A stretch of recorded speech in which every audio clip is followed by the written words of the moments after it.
We've had a look at a few of these settings within the settings area in Gmail, but we're going to go back in there and take a look at filters this time.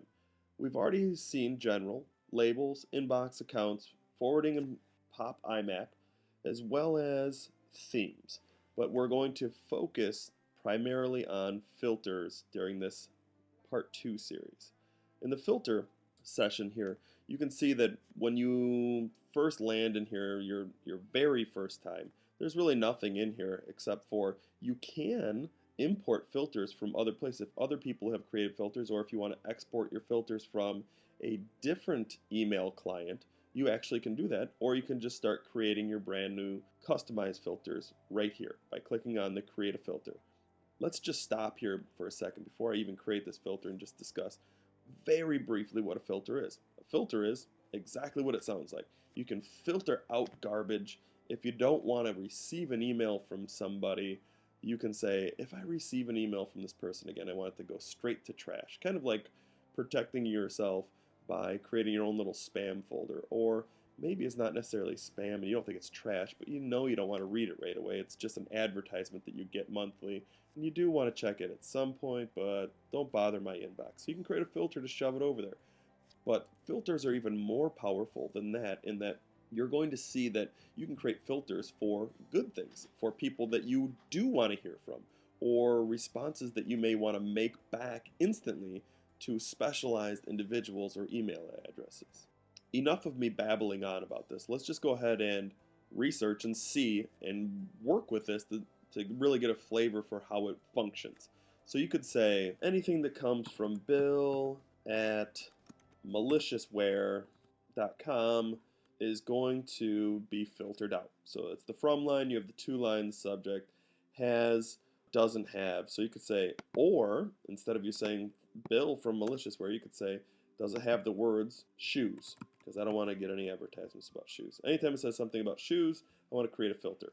I'm going to go back to, just for a second, assuming that it is from a person, and say it's from Bill again, and I'm going to create a filter for this. After you fill in whichever category you want up here, you don't have to fill them all out. In fact, it works best if you really just focus on one, maybe two of them, because otherwise it gets a bit confusing. You really just want to filter out very distinct things. You can also filter it out if it has a certain subject and has an attachment, but we'll get there later. Let's go to create a filter.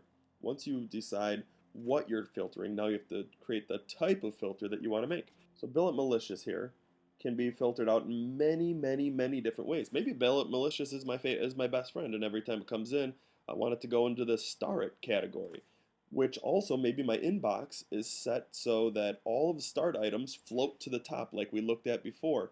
So this is killing two birds with one stone. Not only are you marking it special, but you're making it float all the way up to the top of your inbox, which is extremely nice. Or you could say, you know what? I don't want to star it. I actually want it to skip my inbox. I don't want it to go in my inbox at all. I want it to go to a certain label, and I can apply it to maybe as an 8th grade teacher. So it's going to skip my inbox and go straight to my 8th grade folder over here.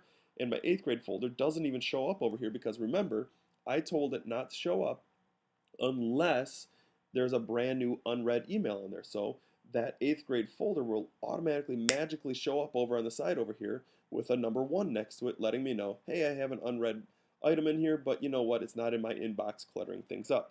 I could also say, every time I get something from Bill, I want to forward it to so-and-so.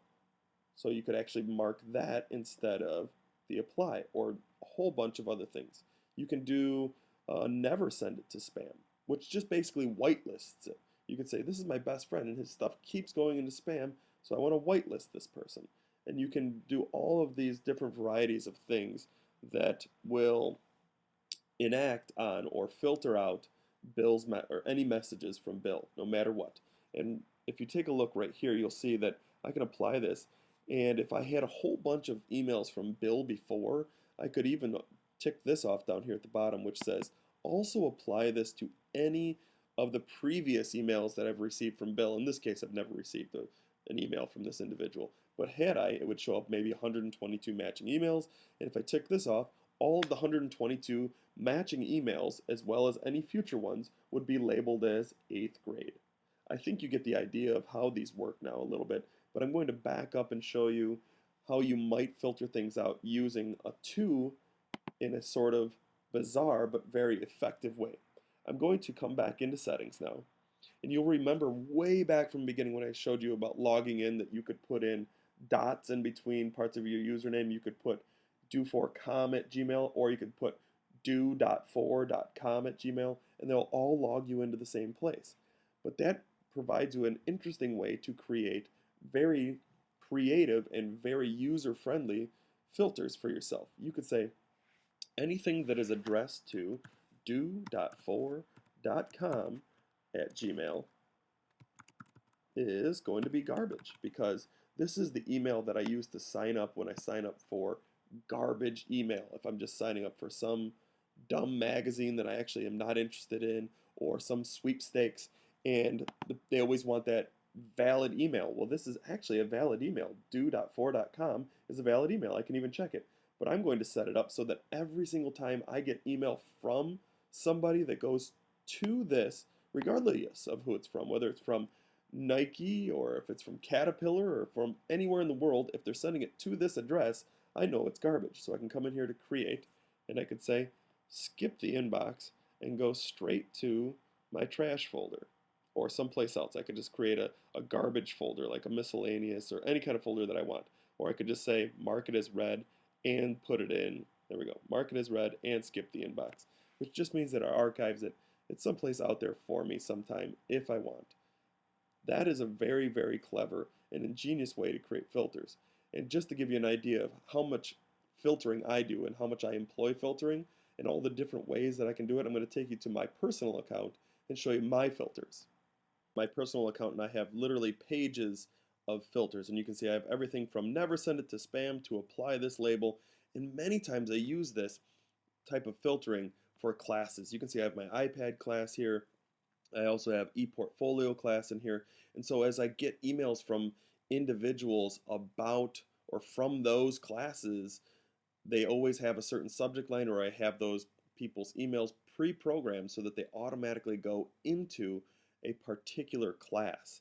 And once we get to Google Groups, you'll see that I can even set up a group to always go straight into a folder, which means that any people in that group who are responding back and forth to me when I get those emails, they'll automatically go into a folder. So I think that you can start seeing how all of this is going to tie together and create this very dynamic but very rich and very easily navigable set of organizational tools and programmatic pieces that will help you be a better, more avid user of not just mail, but contact information, groups, labels, and content in general. That's it for the filters. Have fun with them. Make sure that you at least try a couple, and you will probably start liking them and using them more often than you ever thought.